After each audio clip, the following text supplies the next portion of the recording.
People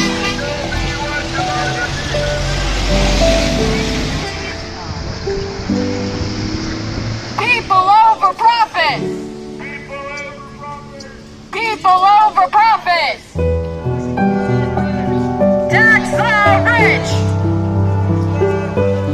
Tax the rich! Tax the rich! Tax the rich!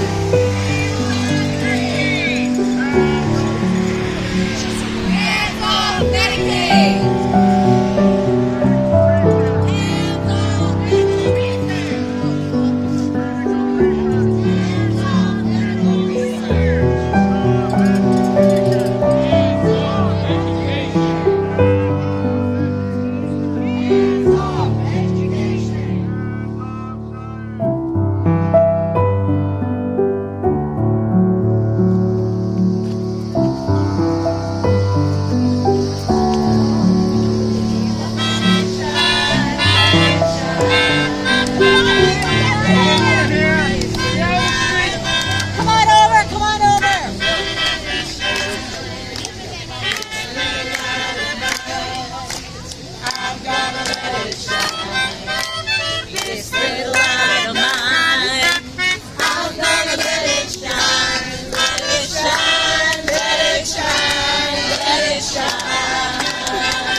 Our Medicaid, hands off our social safety net, hands off SNAP, no tax cuts for billionaires on our backs. Yeah. So, as we are gathering here, you're going to hear from a couple of people who are directly impacted by the cruelty of this administration, and it is going to give us the backbone we need to fight this fight, and not only fight it, but win this fight. Because it's not enough to just go ahead and fight it. We need to defeat this grab, this power grab, this money grab, taking from us to give to rich people. So, you may be getting, I believe Joe is out here, he's handing out these tiny adorable little salt packets. Yes. And the reason being is, at the end of this event, if you'd like, you can join us. We've got letters that we can hand to LaLota staff, or if you just simply want to be like, gut Medicaid, keep your salt. We're going to give them a whole bunch of salt packets and let them know they cannot fool us. They cannot say we're getting a tax, we're getting our salt back. No, that's a false choice. It is. All we're going to do is say, hands off. We can have our social safety net, and we can actually get our salt deductions back. All they have to do is let the first Trump tax cuts expire. Right? They don't get to trick us. They don't get to divide us up.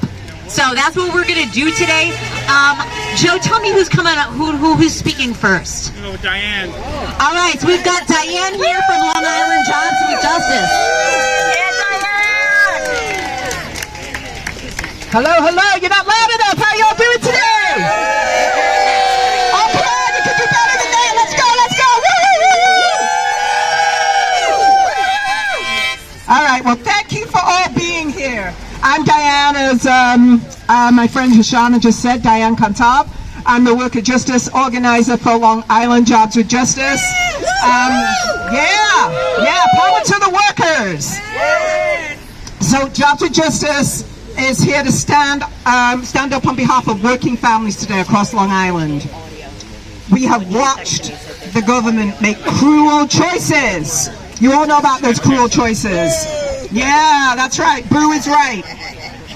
And this will make it even harder for people to survive.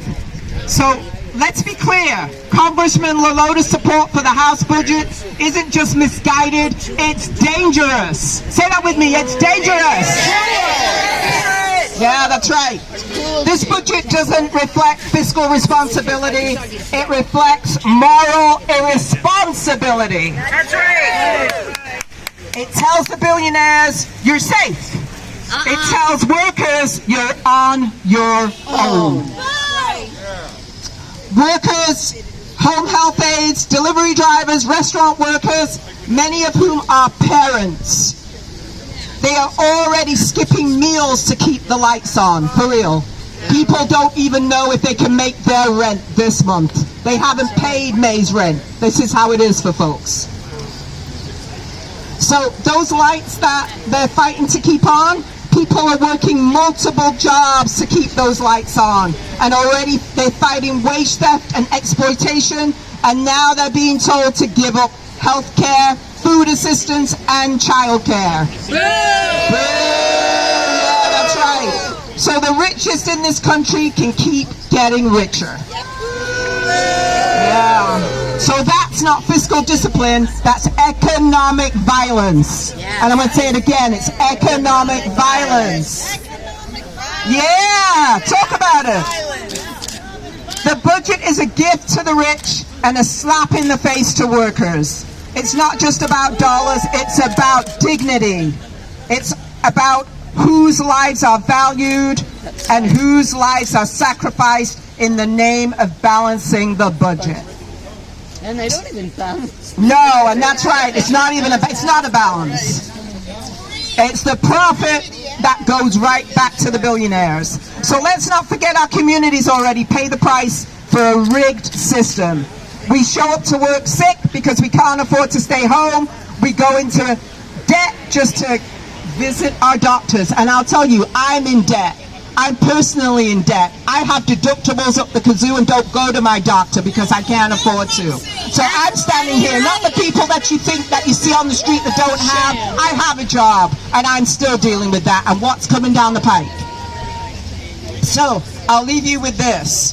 Today we say loud and clear, we reject a budget that deepens inequality and hardship. We reject the idea that working families must carry the burden while the wealthy hoard more. And we reject any representative who puts the interests of billionaires above the needs of their own constituents. Absolutely.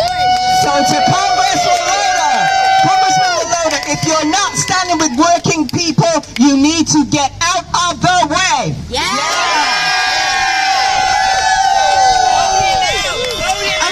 We have a response. Whenever I say something, you hold up that salt packet and you say, keep your salt. So what I'm going to say, tax cuts for billionaires, keep your salt.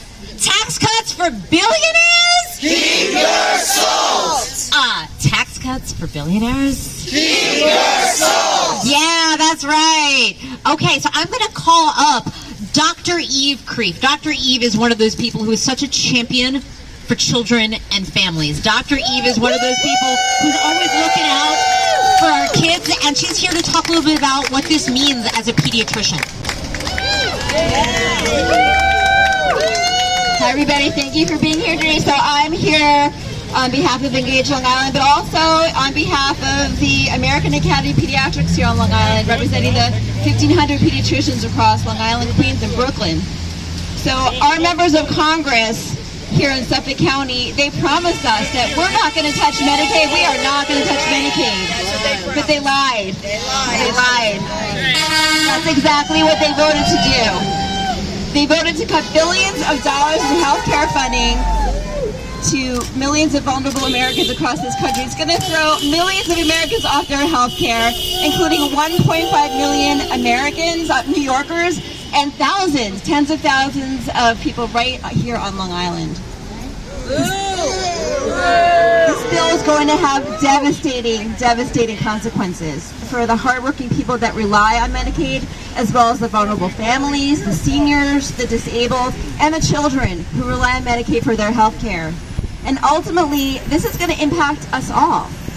It's going to raise our premiums regardless of what insurance you have, because hospitals are going to be forced to provide uncompensated care to the uninsured. It's going to impact insurance eligibility and services covered. It's going to strain our hospital systems to the breaking point. They're going to be forced to cut staffing, and eventually they're going to have to close their doors. That's going to impact us all regardless of what insurance we have. Medicaid is a partnership between the state and the federal governments, right? So what this bill essentially does is just shift a significant burden of the funding of the cost of Medicaid onto the states, and the states simply can't afford that funding, right? They're cutting $13 billion annually from federal funding to the state. New York State can't afford that, so there's going to have to be cuts. There's going to be cuts, right? That people are going to lose their insurance, they're going to lose eligibility, they're going to receive less services or have their premiums rise significantly. It's going to impact Medicaid, but it's also going to impact Medicaid expansion. It's going to impact the Essential Plan and Child Health Plus. And ultimately, it's going to impact us all. Hospitals, yes. As a pediatrician, I have deep concerns about the impact that these cuts are going to have on children, because nearly 50% of children in the United States rely on Medicaid for their health care, and here in New York State. And Medicaid is the standard of care for children. It provides their well care visits, it covers their immunizations, it provides critical developmental screenings, it provides critical life-saving asthma medications for them. It's going to cover their care if they have to present to the emergency room. And we know that Medicaid makes a huge difference in the lives of children, because as compared to uninsured children, children who receive health care through Medicaid are more likely to graduate high school and college, have paying jobs that will get them through life, and become tax-paying members and contributing members of our society. We know this. This is fact. Many people also don't realize that Medicaid is a safety net for all of us. If your family faces a medical calamity, if your child requires home care for special needs, and your insurance bottoms out, it has its limits or just doesn't cover those services, Medicaid kicks in, right? So most of us don't appreciate Medicaid until we need it. Yeah, home care, so much. They pay for it all. So what's disturbing about all this is that these deep cuts have been made under the misleading claim of significant waste, fraud, and abuse being committed by so-called able-bodied men, which simply does not exist to any significant extent in the Medicaid system. It's a lie. It's a lie. The work requirement recertifications that they're calling for will build an almost insurmountable wall of red tape that will throw eligible, hard-working people off their health care insurance, and will cost New York State $500 million to maintain this fruitless bureaucratic oversight, because we all know that the overwhelming majority of people on Medicaid do work. So we'll have these funding cuts without the actual waste, fraud, and abuse to make up for those cuts, which will then impact us all. Those that rely on Medicaid, on our hospitals, who will be subject to budget cuts from the state as it struggles to cover the health care costs of New Yorkers who have been stripped of their federal funding. As a physician and as a pediatrician, it's truly difficult to wrap my head around the devastating consequences that this bill is going to have on the health of children and families in where we live and all across the country, and just the devastation it's going to cause to our healthcare system and the way we deliver healthcare in this country. And just on a personal note, it's just immoral. This is an immoral bill to strip strip healthcare away from the most vulnerable of our people, to put it in the hands of the wealthy who don't need those cuts, and while raising the deficit to do so. It's not only fiscally irresponsible, it's just heartless and cruel, and we just really have to make sure that the Senate votes against.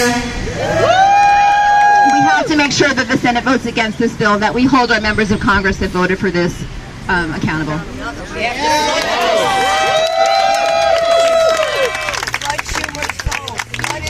So, we're going to test your memory here. When I say rip healthcare away from children, keep your soul. All right, now let's try this again. Try this again. That's okay. When I say rip healthcare away from children, you say keep your soul. There you go. Rip healthcare away from vulnerable older Americans. Keep your soul. That's it. One more, so we really are cooking. Take health care away from people with disabilities? Yes, that's keep your soul. And to be clear, that is over 148,000 people in this congressional district. 29% of those 148,000 are children, another 19% are older senior citizens, and 13,000 of them are people with disabilities. Like myself. Yeah, Like my keep your salt. Yeah, keep your salt. Keep your salt. Keep your salt. Keep your salt. Keep your salt. Keep your salt. Indeed, indeed. So I want to call up my dear friend, Julie Gray Owens from Gender Equality in New York. Hey everyone. We've all seen the attacks on the gender expansive community. They range from removing the letter T from the acronym LGBT at national historic sites like the Stonewall Inn, to attacking and banning transgender athletes who simply want to play sports as their authentic selves. These attacks are fast, furious, and unrelenting. However, the reconciliation bill that Congressman LaLota voted for goes beyond inhumane. The provisions include in this cruel legislation will significantly harm transgender people by banning federal funding for gender-affirming care for transgender youth, and will restrict coverage of gender-affirming care under the Affordable Care Act. It's crucial to understand that being transgender is not a lifestyle. It's an inherent, fundamental aspect of one's self-awareness and self-understanding. Leading medical organizations, including the American Medical Association, the American Psychological Association, and the American Psychiatric Association, all define this condition as a disconnect between the sex assigned at birth and the gender role that the brain identifies with. Being transgender is a lived reality, one that comes with extraordinary challenges. Most of what our community members suffer from is called gender dysphoria, a condition where a person experiences a persistent distress because there's a mismatch between their biological sex and their gender identity. It's believed to result from the brain's internal map of the body and the actual physical body. And the amounts of distress vary from person to person and can vary over a person's lifetime. Symptoms can include anxiety, depression, self-harm, thoughts of suicide, and actual suicide attempts. It's important to understand that transitioning can reduce or eliminate this internal stress by taking steps to affirm the gender that feels comfortable and authentic to the person. Transitioning is not a choice. For many, transitioning is crucial to continuing to live. A 2022 study found that transgender youth who received age-appropriate, medically necessary gender-affirming care reduced the risk of moderate or severe depression by 60% and suicidality by 73%. The bill includes provisions that would block Medicaid and children's health insurance program, funding for puberty blockers, gender-affirming hormone therapy, and gender-affirming surgeries for transgender individuals under 18. It would also amend the Affordable Care Act to drop requirements that force health insurers to cover gender-affirming care as an essential health benefit. A recent Williams Institute report found that 185,000 transgender adults rely on Medicaid as their primary health insurance, and some 13% of LGBT adults, approximately 1.8 million people, rely on Medicaid for their primary health insurance, compared with only 7% of non-LGBT adults. When you deny gender-affirming care to trans people, you not only worsen their physical and mental health, but you also impact housing insecurity and increase rates of depression and suicidality among our community members. So why did LaLota support this bill? Was it to lower costs or expand healthcare access? No! It was simply to target one of the most marginalized groups in the country, transgender people. LaLota looks to distract his constituents from the fact that the rest of the bill will take healthcare away from millions of Americans while they give juicy tax breaks to wealthy and to corporations. Our community endures discrimination, hostility, and violence simply for living our lives authentically. And heartbreakingly, while our elected representatives are meant to uphold the dignity and rights of all constituents, transgender people are still met with dismissal, disrespect, dehumanization, and erasure. We do not ask for special treatment. We ask to live safely, truthfully, and equally. Trans rights are human rights. Trans rights are human rights. Trans rights are human rights. Trans rights are human rights. Thank you.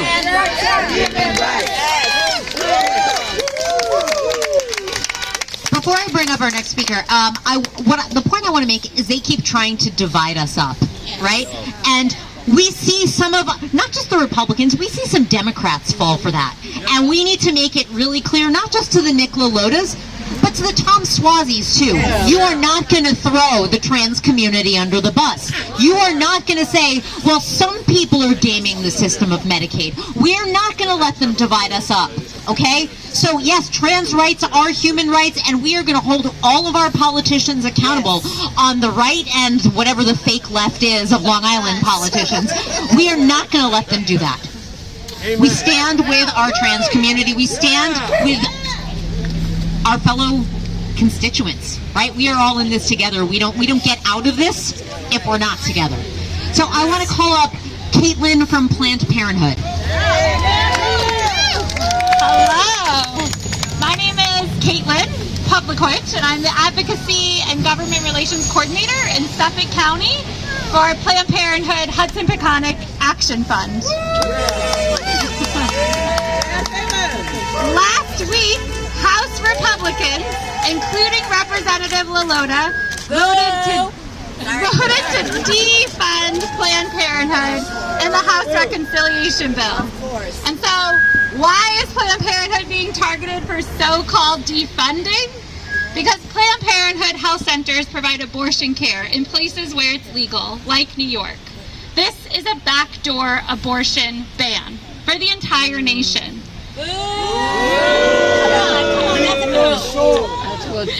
Yeah, keep your salt. But abortion isn't the only health care at risk if Planned Parenthood is defunded. Lawmakers are sacrificing access to affordable health care, such as STI testing, birth control, cancer screenings, and so much more. Representative LaLota should be ashamed of himself for putting the health care of over 1 million people across the country who go to Planned Parenthood health centers at risk. Last year, Planned Parenthood Hudson Peconic completed over 19,500 visits for Suffolk County residents, providing vital health care like birth control, STI testing and treatment, and cancer screenings. Let's be clear, Planned Parenthood health centers save lives. We know what happens when they're defunded. Cancers go undetected, STIs go untreated, birth control is harder to get, and the public health infrastructure of our community breaks down. Defunding Planned Parenthood won't save taxpayers a dime. In fact, it will cost them nearly $300 million. Everyone here today is demonstrative of the truth that Suffolk County and across the country, defunding Planned Parenthood does not have public support. Planned Parenthood is more popular than any elected official or party. And voters do not want politicians interfering with their health care. Again, no one wants Planned Parenthood to be defunded. We can't let Representative LaLota forget that there will be real-world consequences for defunding Planned Parenthood, and that we will continue to fight back no matter what. Keep your salt. Together, we can stop this attack on sexual and reproductive health care in its tracks now. Thank you for being here today, and thank you for fighting for Planned Parenthood. Okay, we're going to play another round of Keep Your Salt. Coming for my uterus? Keep your salt. Trying to legislatively finger bang my reproductive rights? Keep your salt. Good, I just want to see how much I can get in. All right, I'm going to call up my dear friend Jen, who's going to talk to us a little bit about her concerns as a constituent. Thank you. Good afternoon. My name is Jennifer, and I'm a constituent of Congressman LaLota. I came here to speak about how the budget cuts to Medicaid will directly affect my family. As a single parent to 2 children under 13, it's terrifying to think in this age of pandemics, my children can lose access to a basic need like health care.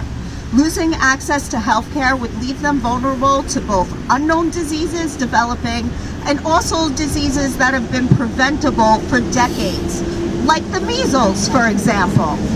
Health insurance will be another cost I will struggle to shoulder as an underemployed retail worker. I was planning to move upstate closer to family so we could help each other, but now I also have to consider that these cuts to Medicaid will force the closest hospital to close and its supporting clinic system. So then we'll be 30 minutes away from the nearest hospital without health insurance. My sister will no longer be able to afford her rheumatoid arthritis medication and will live in chronic pain.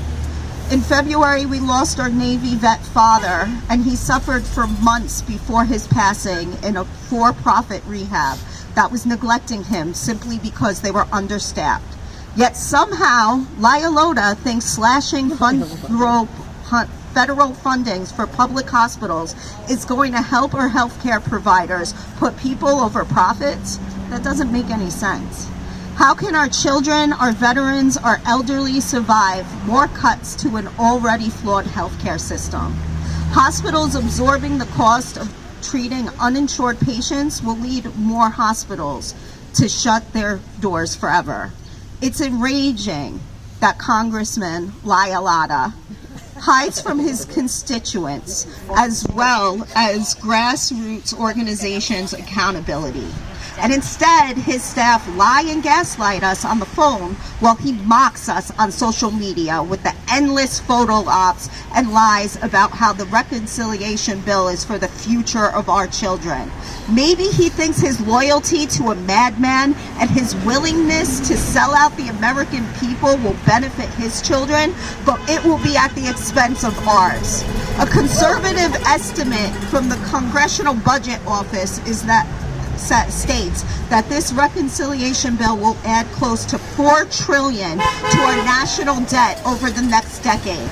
To quote proud Tea Partyist Senator Ron Johnson, we are mortgaging our children's future. It's wrong. It's immoral. It has to stop. And I would like to say we need to 86 the grift. Thank you. So now we're going to do a little quick exchange, stand up, fight back. So I say, when health care is under attack, what do we do? Stand up, fight back. When health care is under attack, what do we do? Stand up, fight back. Health care is under attack, what do we do? Stand up, fight back. What do we do? Stand up, fight back. What do we do? Stand up, fight back. One more time, what do we do? Stand up, fight back. Yeah, I want to tell you, Jen, I don't know where you went, but my daughter used to call the guy before him Lie Zeldin, so I'm glad that the tradition has continued. I'm going to turn it over, if I say this wrong, I'm sorry, Naquasia? Yes. All right, come on down from SCIU 1199. Good afternoon, everyone. Thank you for being here. I'm so thankful to be amongst everyone, my brothers and sisters, in solidarity. So thank you again for being out here on this chilly day. I feel like I'm going numb, but just like most of you had said, I'll just keep it short and sweet. I'm standing in behalf, closer? Yes. I'm standing in behalf of you for 1199, speaking amongst some of my healthcare colleagues. Again, my name is LaQuisha Bias. These Medicaid cuts not only affect hospitals and nursing homes and home care workers, as you all know. These cuts affect elderly, those with disabilities, and those who rely on Medicaid daily. I have worked in home care for 13 years, and home care is my heart. It's part of my heart. Can't give it all.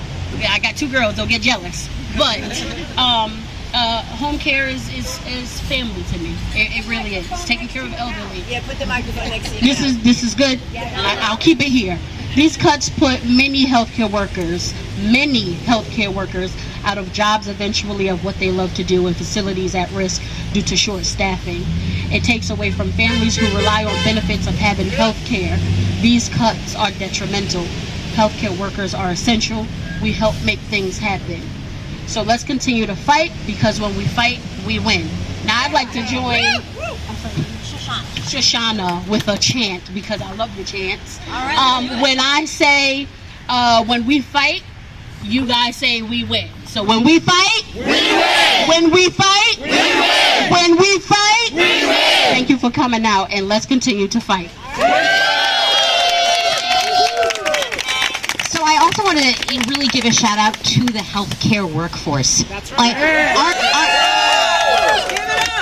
Our country does not function without the care economy, whether it's our child care workers, which is like the area that I work with, whether it's our healthcare workers, our hospital workers, our physicians.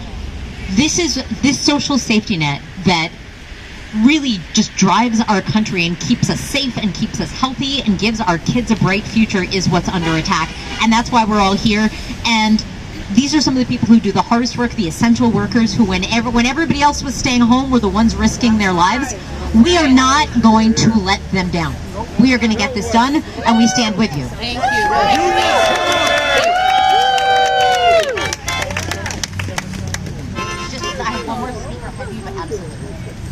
I'm going to turn it over to my friend Lucy from Assemble Long Island. Hi friends. As she said, my name's Lucy. I'm from Assemble Long Island. I'm one of the board leaders. Today I'm going to talk about, very similar to these 2 lovely women behind me, trans rights and women's rights. Both very important and vital for a free country. The GOP often champions for protecting women, yet signed off on blocking Medicaid funds slotted specifically for nonprofit reproductive and preventative health care providers, such as Planned Parenthood. Quote, I would not vote for a federal abortion ban, states LaLota, directly pulled from his campaign website, mind you. Yep. So we ask, why would you vote yes on this bill? Bitch. Not to mention, this also costs taxpayers over $300 million.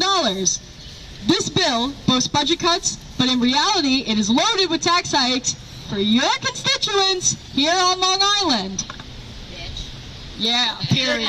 I'm just gonna put that there. Oh, for real. Another burning question is, why would you vote for a policy that that results in physical consequences suffered by the American people? STI and cancer searching, bitch, for real. STI and cancer screenings, pap smears, ultrasounds, and more life-saving care. This agenda is clear as day. Control women's bodily autonomy and cutting funding for programs that provide basic human health care to people across the country. Health care is a human right. It is not a fucking privilege. Yeah. Bitch. It's my favorite word. I lost my song.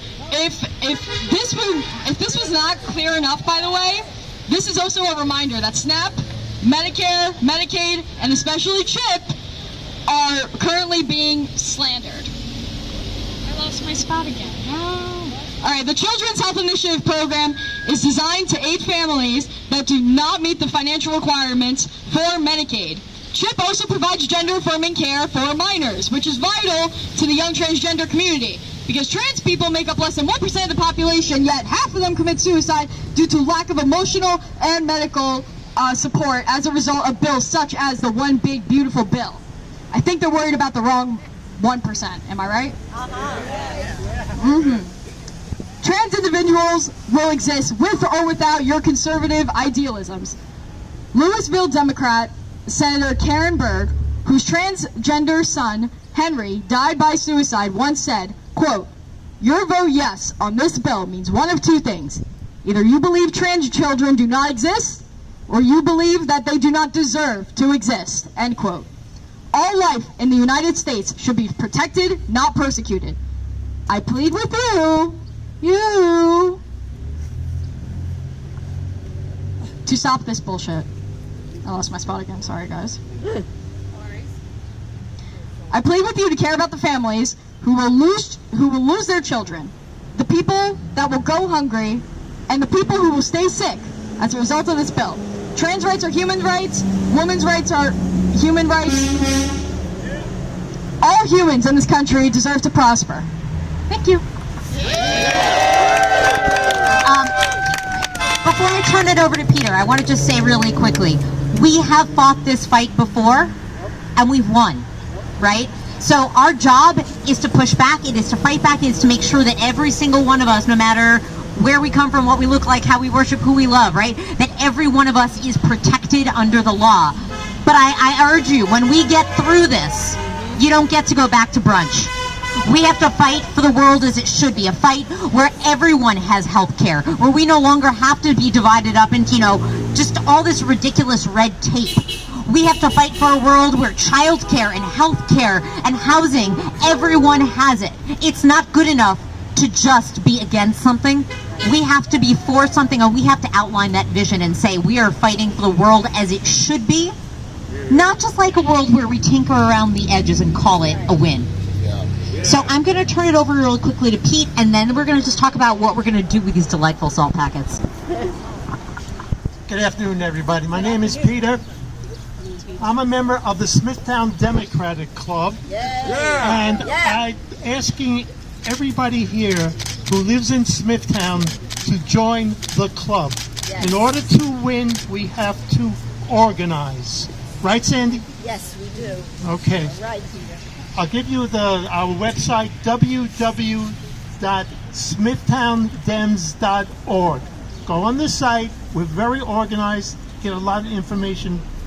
On Sunday, this coming Sunday, June the 1st, is a festival day in Smithtown on Main Street. I think it starts at 10 a.m. till 4. Come join us and make sure you visit the Democratic Party's location. And just join and shake hands. Our candidates will be there. If you live in Huntington, join the Huntington Democratic Club. If you live in Brookhaven, join the Brookhaven Democratic Club. One last thought. We're winning battles in the courts, slowly but surely. So when you're thinking of making a monetary contribution, please consider the ACLU. They're on the winning side, and they're supporting almost all of our efforts. Thank you very, very much. Let's go Knicks. All right, we have one more quick announcement from Hallie from Show Up Long Island. Hi, everyone.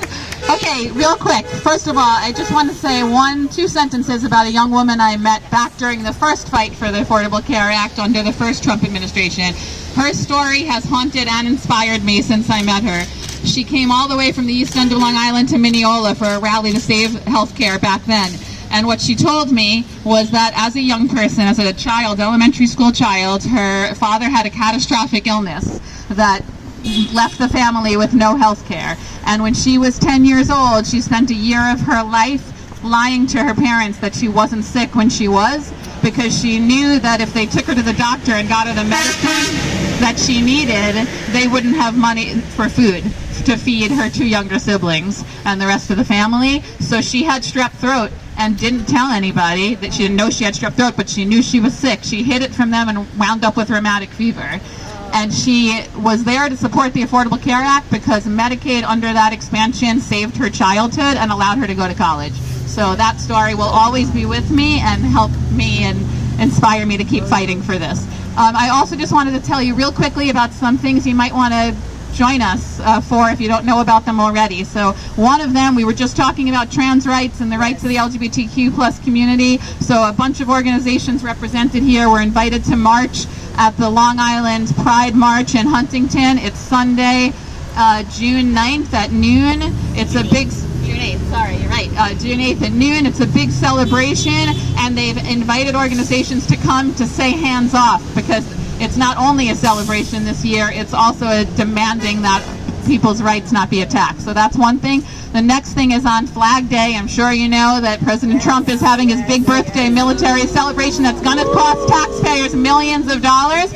So instead, let's not let that be the story the media covers. Let's let all of the No Kings rallies around the country be the story instead. There's one in Mineola. It starts at 11:30. It's at the courthouse. We got 2,400 people there for the Hands Off rally, with LINC and Engage Long Island and other organizations as well. We have already 800, Emily, right? Over 800 people signed up already, so please join us. I think there's one in Suffolk too, right? Port Jeff Station. Port Jeff Station. Do we know the time? No. Okay, well, look that one up. It'll be on Mobilize. 12 o'clock. And then one other... 12 o'clock? Great, thank you. And then one... And Southampton? River. Know the time of that one? Patchogue. 2 p.m. in Southampton. Rally Hop. East Hampton. All right. And Hampton Bays. All right, go to Mobilize. There's a lot of them. There's a rally for everyone. And also one more quick thing too. On June 30th, it's a Monday night. We are, a few organizations again are sponsoring an event at the Cinema Arts Center in Huntington. We're showing a movie called Pride. It's a 2014 movie. If you need to be inspired that communities that are very different from each other can come together and do something amazing. It's based on a true story. It's hilarious. It's incredibly acted. It's my children, one of my daughters is here. She loved it when she was 8. She loves it now. It's great. Bring everyone you know, and all of the 80% of the money the cinema has agreed to donate to Long Island Cares and also to the Trevor Project. So please come join us that night. You can get tickets right now online, or you can show up at the Cinema Arts Center box office and get them whenever you want. All right, thank you so much, everyone. I'll throw one more event in. On May 31st in Mineola, there's a rally for transgender rights. We're taking it to Bruce Blakeman and being like, transgender rights are human rights, bitch. So you can scan the QR code, but if you're willing to make the trek out to Mineola, that would be wonderful.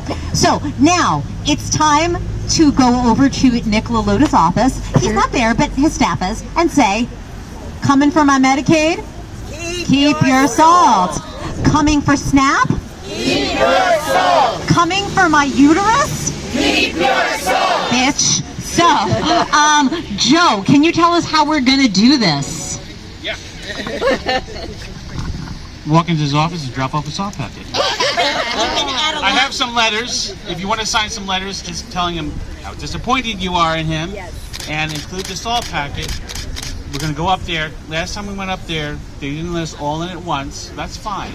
We're going a few at a time. Keep his office busy, dropping off letters and salt packets saying, keep your salt, bitch. If you want to say that. That's basically what we're going to do. So if you can stick around for a few more minutes, we're going to start marching over, and we will do that. If you don't have a salt packet, come get it from me. I've got them here. I've got letters right now. If you want to sign them, they're in the bag. And we will do this, and we will be heard. Because this bill is the biggest bullshit bill going. One big bullshit bill. One big bullshit bill. It even says it on the bill. I got the first page in my, right over there, and it says, big, beautiful bill.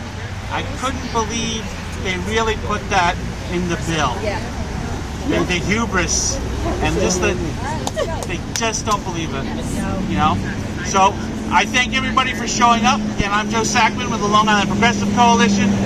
It's great to see all of you. Some of you are now very familiar faces because you keep showing up. Some of you are new faces, and we just gotta, that's what we gotta do. We gotta keep showing up, get the word out, talk to your neighbors. This affects all of us. We specifically honed in on certain issues, but this will affect all of us. We've got to take our democracy back. Thank you.